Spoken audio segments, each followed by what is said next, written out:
cohort webinar sessions. Today's webinar is going to be on the power of relationships. We have three exceptional leaders with us tonight. We have Allyson Apsey, we have John Wennstrom, and we have Lori Green. They are each going to introduce themselves and tell you a little bit about themselves when their segments come. But wonderful leaders, wonderful topic tonight. You can check out all of our webinars if you've missed any, or catch the upcoming ones on the website, either dreambigmentorship.com or sparkedservices.com. And they come with handouts and even highlights of the notes if you miss any of them. So make sure that you check those out. And we will jump over to John Wennstrom, who will start our session off for tonight. Thank you, John, for being here tonight. Thank you, Jodi, for the opportunity to present tonight. I'm proud and happy to be here. So I'm John Wennstrom. I am the proud principal of Buchanan Elementary, and that's in Livonia, Michigan. We're in southeast Michigan. And I have about 500 students in my school. I love being an elementary principal. This is my 23rd year in education, and feel very blessed and fortunate to work every day with teachers, students, and our community members. I am a board member of the Michigan Elementary Middle School Principals Association. So I love working with that group, presenting with that group, connecting with that group. I'm a member of the Compelled Tribe of educational bloggers, which many of the people in this series are a part of. So it's a great way to connect. So if you're blogging or thinking about blogging, do it. Great way to connect. So I wanted to start off with a quote by George Couros. And George Couros, author of The Innovator's Mindset, said that the three most important things in education are relationships, relationships, relationships. I wholeheartedly agree with that, and that was one of the reasons I was so excited to be able to present about the importance of relationships and relationship building tonight. I believe relationship building is a skill set that anyone can learn, and so I'm going to focus on three specific areas dealing with relationships tonight. And the first one is the importance of building relationships with everyone. So when I say relationships with everyone, from a teacher's perspective, that means every student in your class, not connecting with just our top performers or our lowest performers, but connecting with each and every child. If you're a building principal, connecting with each and every one of your staff members. Again, educational leader, reaching out and connecting with all segments of our community. We just cannot afford in education to have pockets of relationships. We need to move to a culture of relationships in our building, in our classrooms, within our community. And for me, the philosophy behind that is everyone has something to contribute, whether it's in the classroom, whether it's in your building or in your community. So for me, starting off with relationships, for me, number one is, am I making relationships or trying to establish relationships with everyone that I work with, all of our stakeholders. My second point that I want to hit is the fact that I call it relationships aren't transferable. What I mean by that is when you've worked and established and built trusting relationships with a group, and then you go to another setting, perhaps you've gone to a new school, perhaps you have a new group of students coming in, which we do every fall. With each and every group that we interact with, we have to start from scratch. And it begins with building a relationship built on trust. I made the mistake several years ago. I had been working in a school district, went to another setting, and I had established great relationships and a real positive environment. And I went to a new setting just assuming that those relationships would transfer with me. They didn't. And I didn't spend the time to build new relationships, and things deteriorated pretty quickly. So I learned a real valuable lesson at that point in my life of every time we move, every time we have a new group, or even sometimes as our own groups and relationships evolve, we need to change with that. So since that point, I've always said reputations may follow you, but relationships don't. So I think that's such an important part, because I know many educational leaders, they move to new buildings or new assignments. Take the time when you come to a new team to establish trusting relationships. It will serve you and your community in the long run. And the third point that I wanted to focus on tonight is the fact that relationships are the beginning, not end of our goal. We work to establish trusting relationships so that we can then work with our team and our members to push out of our comfort zones, to push out of our own comfort zones, take risks, model as lead learners, and then to move on to a common vision. I also have made the mistake of working on establishing good relationships and then not doing anything with them.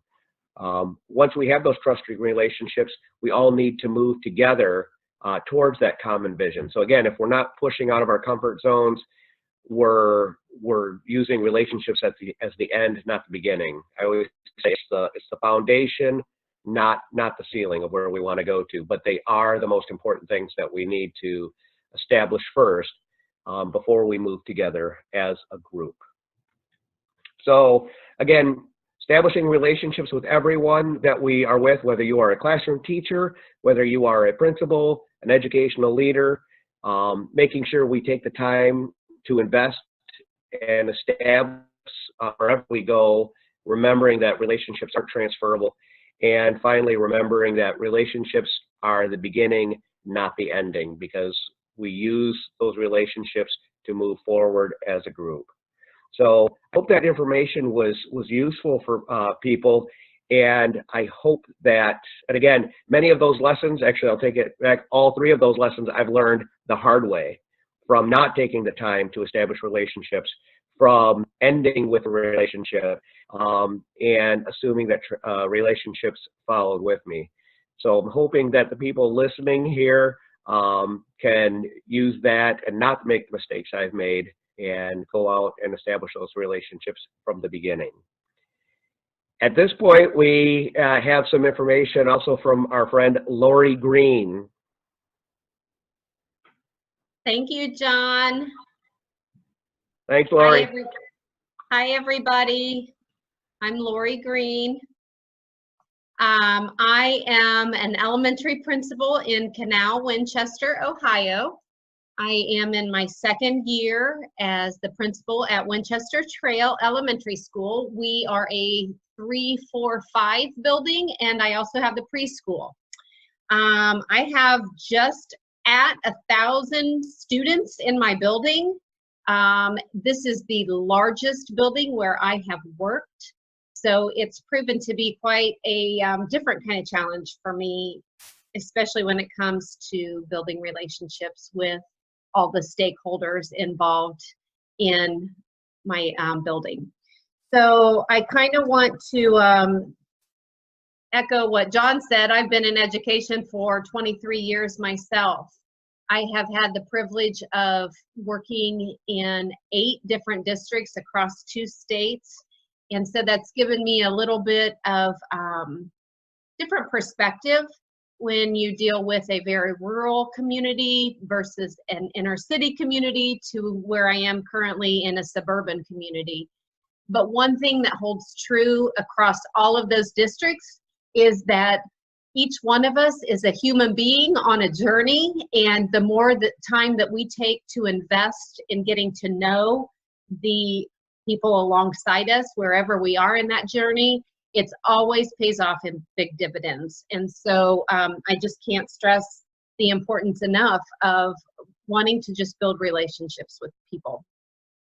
In the spirit of who I am as a leader and being very transparent, I had a rough day today. And so it is very humbling for me to be participating in this chat and giving you just my insights into one of the most important aspects of who we are as school leaders. For those of you who are still working on your degrees or waiting to become administrators, I applaud you. I'm a former teacher and instructional coach, and now I've been an administrator for about 7 years.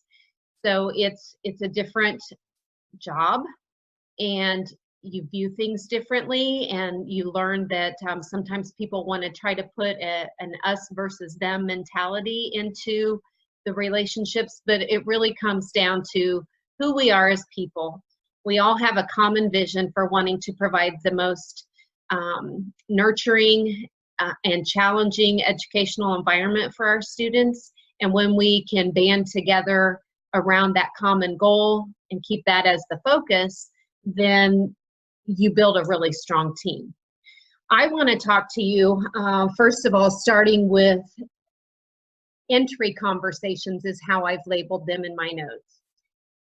When you are new to a building, and you know, some of you may be fortunate enough that you are going to be an administrator in the district where you have taught, and that provides a different kind of challenge for you as opposed to somebody who comes in new to the building, new to the district. That was the situation for me, where I currently am. New to the building, I had been in the district as an high school assistant principal, so I had a little bit of kind of a reputation, and John spoke about, you know, your reputation following you and those kind of things, and so it did work for me to my benefit, and but it was still really important for me to try to establish relationships with my new staff based on where they were. So having entry conversations with my staff and students was really important to me. I was fortunate enough to be placed in the building in May of the year before I became officially the principal at the start of the next school year. So in May of 2016, I was able to get to know people. I set up meetings and talked with teachers, certified and classified staff members, everyone from the most tenured teacher in the building to, you know, all my food service workers, custodial staff, secretaries, health aides, those kinds of things. I didn't want anybody to not get an opportunity to, you know, talk with me. I asked the same 5 questions of those adults. And one thing that I really want to stress is that I wanted to value and honor their story. And so asking specific questions of each one of them helped me kind of see an overall theme come up. And that was interesting. But I also, I asked them things like, you know, what do you think's working really well here at Winchester Trail? And what do you think we could improve? And listening to their responses, having a summer to kind of think about how I could potentially address some of those, and also trying to put some ownership back on the staff for how we as a collective community could make the improvements. That was really valuable for me. I also chose to ask teachers to recommend 3 students out of their classrooms that they felt were a good representation of their class demographic. And I wanted to meet with those students as well, just to hear from them. You know, 3rd, 4th, and 5th graders have opinions, thoughts, ideas, and I wanted to hear those and honor what their beliefs were about how we could make Winchester Trail an even better setting for students. So entry conversations were super important. I did that, like I said, in May before I actually started the school year, but then in December, I took some time and asked teachers to meet with me again for like 10 minutes, just a kind of a touch base meeting.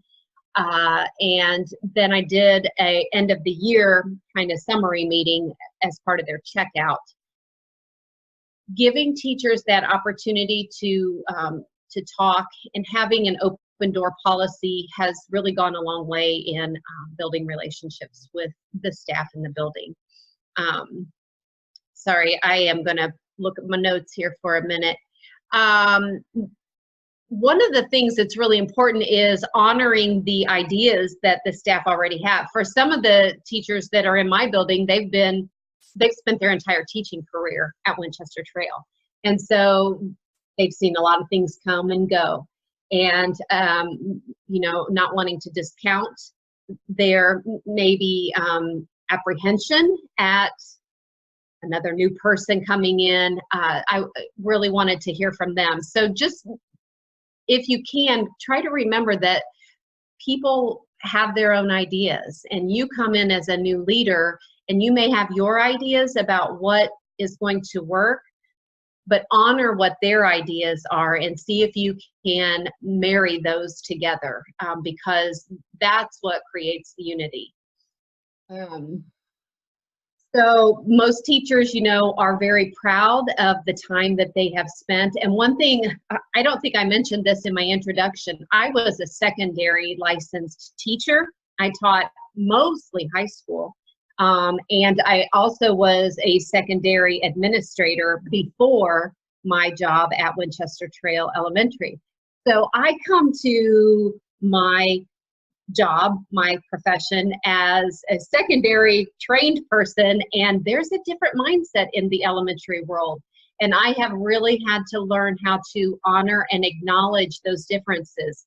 When a teacher's got a classroom full of 24 students from 9 o'clock in the morning until 3:35 in the afternoon, they take an entirely different sense of ownership of what they do versus somebody like me who had, you know, 7 40-minute classes of, you know, kids coming in and out all day. So that was, like John said, that he learned some lessons the hard way. That was something hard for me, and I still struggle with that.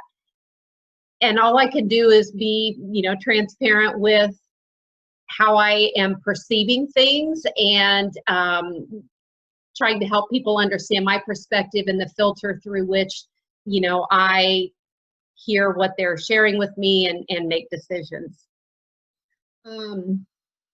Something else that's really important is not to underestimate the value of just getting to know someone on a personal level. I have a really big staff right now. There are 101 staff members that report, you know, to me, and so trying to get to know each one and their family history and, you know, their children and all of those stories, it is challenging. I'm not going to lie, but as often as I can, I try to ask questions, you know, to inquire about their well-being, because each one of us as leaders, we have a personal life, and who we are outside of our job setting is, you know, reflected in what we do every day at school. But, you know, when we take the time to get to know each other on a personal level, that changes and transforms relationships.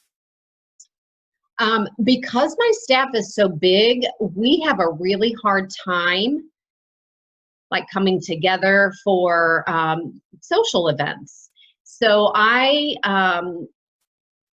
met with a consulting group over the summer that works with our district, and asked them if they would help facilitate an optional staff retreat.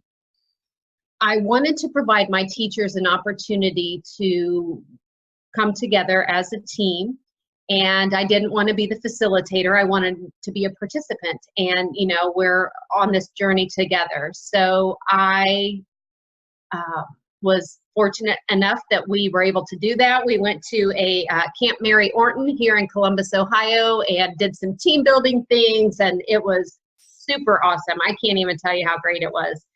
We came away from that retreat with the theme. It is hashtag Happy Teachers. And so that's kind of been our theme for the year, and hashtag Be the Ripple, because what we decided at our retreat was that our impact every day has a ripple effect. And so we want to be intentional with creating a positive, nurturing learning environment for our students. One of the things that our consultant shared with us, though, during that retreat was that, you know, culture is either created by default or by design. And I really liked that because it's true.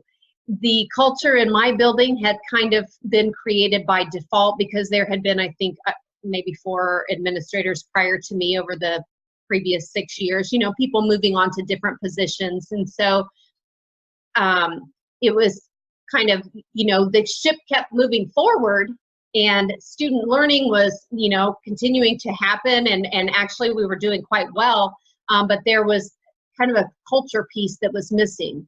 And so my leadership team and we decided that we were going to be very intentional with creating our culture in the building. To that end, you aspiring leaders, I would suggest that you look for opportunities to provide team building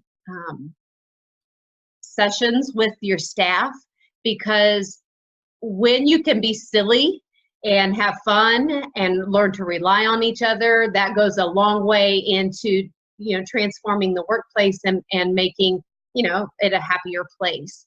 And when your teachers are happy, then, you know, that translates into students being happier. And when we're happy, we tend to be more successful. I'm sorry, but the phrase happy wife, happy life is coming to mind, but, you know, that's, you know, not always the case. And I, you know, don't want anybody to take that the wrong way, but it's just, you know, if we can be intentional with positivity, building those relationships, it transfers and translates into all kinds of other positive benefits. One of the things that we did with our students to be intentional in creating culture, I don't know if you have seen the TED Talk that Rita Pearson has, and she talks about every student needing a champion. We at Winchester Trail created our own student pledge. So every morning after the Pledge of Allegiance, our students recite their own pledge, and it's centered around I am somebody. I was somebody when I got here. I'll be a better somebody when I leave here. And it continues to go on. And I believe that that positive affirmation at the start of every day helps their mindset. You know, I am valuable. And we just look for ways to continue to enforce that and reinforce it with our students. The relationship piece is really important. Being transparent and authentic in who you are as a person, taking time to listen, all of those things are things, like John said, anybody can learn. So it's not, if it doesn't seem intuitive to you, it is something that you can learn. It's certainly been an honor for me to share my experience with you, and I wish you all the very best of luck. I am going to turn this over now to Allyson, and I believe Allyson is back in Michigan. Yes, am I on? Good, thank you, Lori. I appreciate your points, and John, yours too. I'm kind of a little nervous to follow the two of you. I can see Lori. Can you see me? You can see me. Okay, I'm big now. Okay. But now I can't hear any of you. So, okay, this is the first time I've ever done a webinar, so excuse me as I'm trying to get adjusted to this. So my name is Allyson Apsey, and I am an elementary principal in Zeeland, Michigan. John didn't point out on his hand where he's located. So John's over here in Michigan, and I am over here. But I do know John pretty well. And I know Jodi. I got to spend some time with her too. So I'm very excited to be a part of this group. My mentee is Natalie Smith, and she's in Illinois, and she's a teacher and considering looking at admin positions soon. So I'm really enjoying getting to know her too. So this is such an important topic because, like John was saying, relationships are the foundation. And if we don't have a strong foundation in our schools of relationships, then we're going to have a difficult time moving forward with anything we try to move forward. So I'm going to talk a little bit more about the specifics in building relationships between anybody. So when we look at, I can talk about my relationship with my husband, and there's the same components in some ways as my relationship with staff members, as teachers' relationships with students. I was fortunate enough to study with Dr. William Glasser and to learn choice theory early in my career, and quite frankly, I think it saved my marriage. But choice theory essentially is teaching us that all behavior is purposeful and all behavior is information. And so that's true, as we know, for that acting up child in the classroom. And as a principal, we know that that's true for an acting up teacher in our building. And sometimes we don't think about teachers and staff members in the same way, but they have the same needs as students do. And they're going to behave to meet those needs, whether it's working within the functions of how we want it to work in the school or against the functions of the school. So Dr. Glasser teaches us, we're going to use the hand again. Dr. Glasser teaches us that we have 5 basic needs. So the thumb is a different kind of finger, just like the need for survival is a different kind of need. So we all have this need to physically survive. And then we have these other psychological or emotional needs. So we're going to say this finger represents our need for belonging. So, and because you can call people to you with it, so represents our need for belonging. This finger is going to represent our need for power, because like standing alone, that finger right there sends a very powerful message to people. So we all have a need for power. We all also have a need for freedom. If we have a ring on this finger, then that might limit our freedom. So this finger represents the need for freedom. And then this finger represents the need for fun, because it's the little fun guy. So everybody has these 5 basic needs. Every single person, we're born with them. But we all have varying levels of these needs. So we might have a student in our classroom who just like every chance he gets, he's trying to get people to laugh. And that student could be trying to meet his need for freedom, or trying to meet his need for power, or both. But that student isn't going to change their behavior until we offer him a substitute, or her a substitute for that behavior. So the same is true for staff members in our school. So if they're gossiping, if they're struggling with a change, if there's something going on that would begin to make relationships unravel, I think it's really important to understand that that behavior is information, that behavior is purposeful, and it's important behavior. It's not just childish behavior. I think I talk to principals who brush it off. Oh, my teachers are always complaining. Well, let's get to the root of that and try to understand what's going on. Because relationships are developed, strong positive relationships are developed when we meet our own needs in a way that doesn't interfere with somebody else trying to meet their own needs. So John talked about at a presentation I saw recently, and I talk about relationships being like checking accounts. So we make deposits into the relationship account, and then there's times that we make withdrawals. Like I might walk by somebody without saying hi, and it might have nothing to do with that person I walked by, but I might be in my own head at the time. Well, that could be a little withdrawal from the relationship account. Well, if I haven't put a lot of deposits in there, that withdrawal is going to significantly affect my relationship. Or heaven forbid, I'm in a super bad mood and I go charging down the hallway and I address something to a student or to a teacher in a way that's emotion filled. That would take a deep deposit from or a deep withdrawal from our relationship. I better have been putting a lot of deposits into the relationship in order to maintain that relationship. We also know, like when I talk with teachers, we do feedback meetings, and I'm talking with them and sharing all of the strengths and the positives and the great things that I see. And then we talk about, here's one thing I wonder about. And teachers understandably take that as criticism. I have to circle back and go back to, again, the positives that I shared with them in order for them to hear it, because we hear those negatives so much louder than we hear the positives. So I think that's something really important to keep in mind in maintaining strong positive relationships. And then, of course, assuming positive intent. I have never met an educator who went into education to mess with people or to screw kids up or to mess with their colleagues. Like I've never seen that. There's something going on. If that's what's happening, there's something going on. And again, it's valuable information. And we need to assume that they want things to go well. So let's come along beside them and figure out a way to help them have things go well.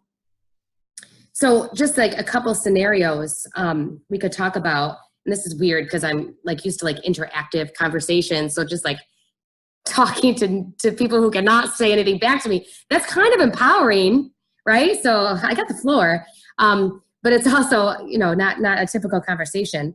So let's just say we have a situation in the school and I'm a school leader and I have a staff member who is giving me the cold shoulder. What information might that staff member be giving me? What purpose might that behavior be serving?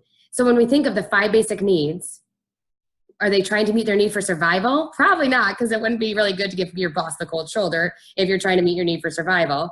Or maybe their need for belonging, or is it their need for power?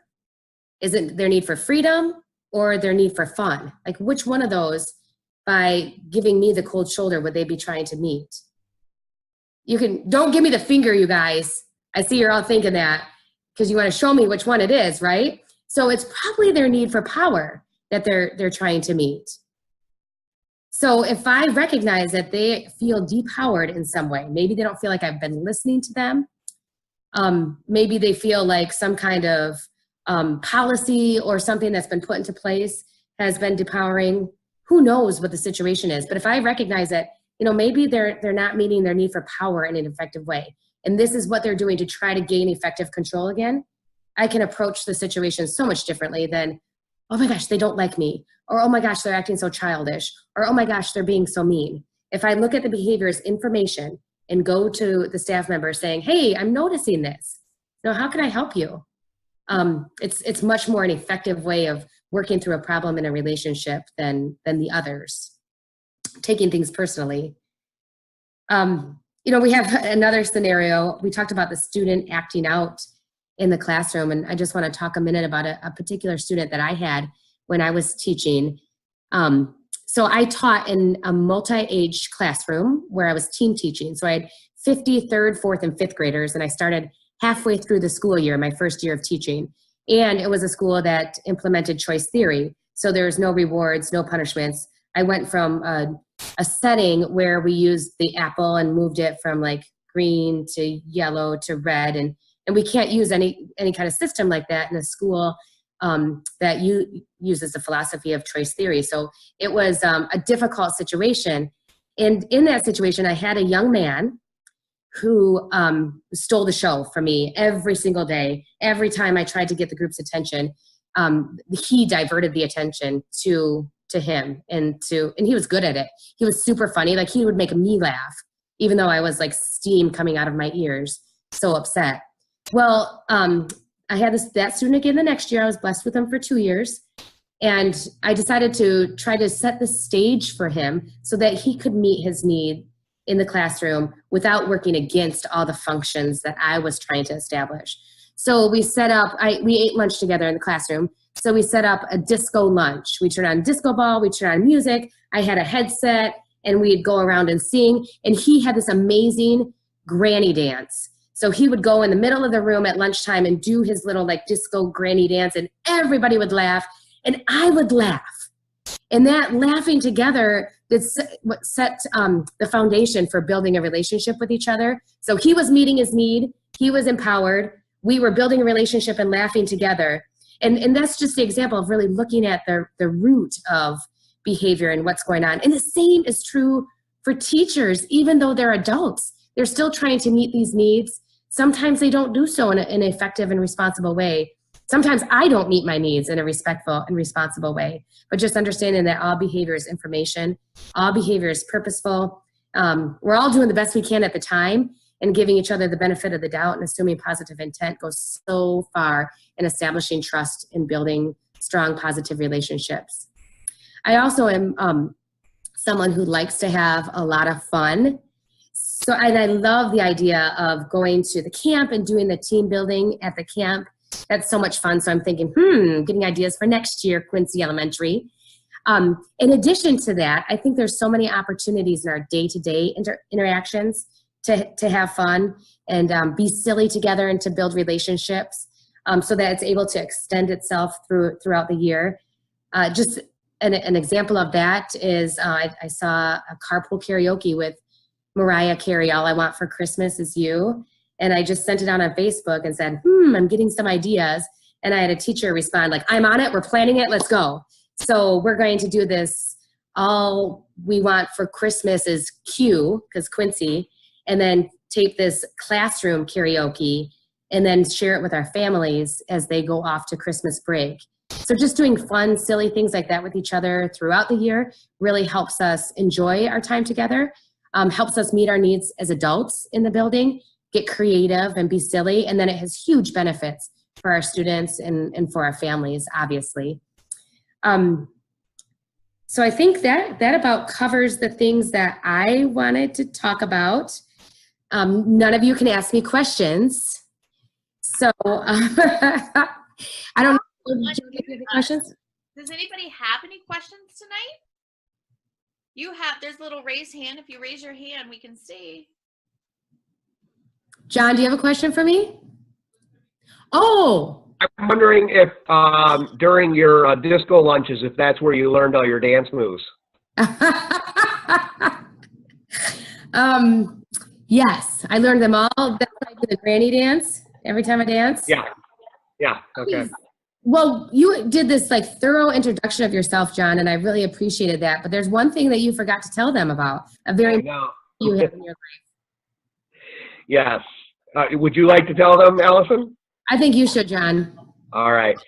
So once a month, Allyson and I get together to talk about important topics facing educators. But we like to do it in a fun way. So we pick a theme, and it may be like when things get wild at school, and then we dress accordingly. So for when we were talking about when things get like the Wild West, we dress up as in Western outfits, so with our cowboy hats on. We talked about a serious topic of dealing with trauma in school. So we put on our doctor's outfits and tried to get in to talk about the roots of trauma and how to deal with it. So we get together once a month and do that. We try to, again, talk about important topics facing educators, but do it in a fun way, because I think it was Lori who said we need to be having fun also while we're at work. And I've often said that. We spend far too much time at school not to have fun. That's where we spend our time. That's where we have our heart. We need to be having fun while we're doing it too. So yes, it's called the Principal's Playhouse. Yes. Did everybody hear that? The Principal's Playhouse. Hashtag Principal's Playhouse. So I see that you want to hear about the Jammy Pack. Am I back on? I'm on? Okay. So a Jammy Pack is a fanny pack, but it has speakers built in, so hence the jammy part. So I have jammy pack that I wear around in the morning as students come into school, and at recess time we go out, and I was telling them how to do the Cupid Shuffle the other day. That was fun with kindergarten and young 5 students. But I was playing some holiday tunes yesterday morning as they came into school. Just being fun and silly, and my staff members make requests and then come out and dance with me. Just a great way to start the day. I wore the jammy pack when I presented at our state conference last week, and I think they sold out during the presentation because so many principals were buying the jammy pack during my presentation. So I think Jammy Pack should be the first official sponsor of the Principal's Playhouse. We are considering offers, maybe Disney or Pixar or something like that. But the Principal's Playhouse is an Facebook Live talk show hosted by John Wennstrom and Allyson Apsey. It's like the wave of the future. Yes. Sweeping the nation. Sweeping the nation. Yes. Relationships as we go. Hi, Lori. This is Lori raising her hand. So I wanted to hop back on for just a second because I feel like there's one very important relationship group that I neglected to comment on, and that's our parents, parents and guardians of our students. And, you know, I said that I have been in like 8 different districts, or eight different buildings across 2 states. And again, a common theme in dealing with the families of our students is that they want the best for their child, for their student. And when you put aside any kind of, you know, sometimes as the leader in the building, you get the brunt of their frustration and their anger. And, you know, to Allison's point, that all behavior, you know, there's a reason for that behavior, and we have to try to step back and figure out what caused that behavior. It wasn't directed to me personally. You know, they may not have ever met me. So as a leader, you've got to keep in mind that you are the face of the building. You are the person that they're going to come to with their concerns. And once you establish that commonality of you want what's best for their student, and you get them on board and you listen without making judgment, you just listen, you investigate, you talk to your staff, you talk to the students, you know, whatever the situation is, there's always a way to create a very positive relationship. And it's far better to be proactive, particularly with the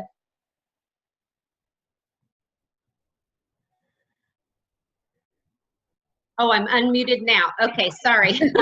I was muted there for a minute. I think what maybe where I got cut off was that it's far better to be proactive in developing those relationships than reactive. So look for those ways to build the opportunities for parents and guardians to come in and meet you, share their visions and goals and hopes and dreams for their student, because that pays great dividends in the long run. That was it. I think Allyson has her hand up now. Lori, thank you so much for that. That is such an important point. Our relationships with families are extremely important in the success of our students. So there's a couple of things. I think Tamara just said, I heard a principal speak that parents want 2 things for their child: happiness and safety. And in reality, if our children, our students are happy and they're learning and they're excited about learning, that sets a foundation for good relationships with parents. And then just, yes, like Lori was talking about, being open to them, assuming that they have positive intent and want great things for their children too. So I haven't met a parent either who wanted bad things for their child. But one of the things to think about as a school leader is often the person who takes the brunt of that initial concern, initial frustration is the secretary. True. And it's really important as a leader to equip the secretary with some tools in order to help either diffuse the situation or divert the situation to me. Because so often my poor secretary has talked to the parent and heard all about the concern. The parent goes on and on to the secretary. And by the time I'm out and about doing an observation or something, by the time I call the parent back, they've completely calmed down and it goes fine. So it's just really important, I think, that we take care of our secretaries who are our frontline and make sure that they have some tools in order to help at least not escalate situations, help parents feel heard and respected.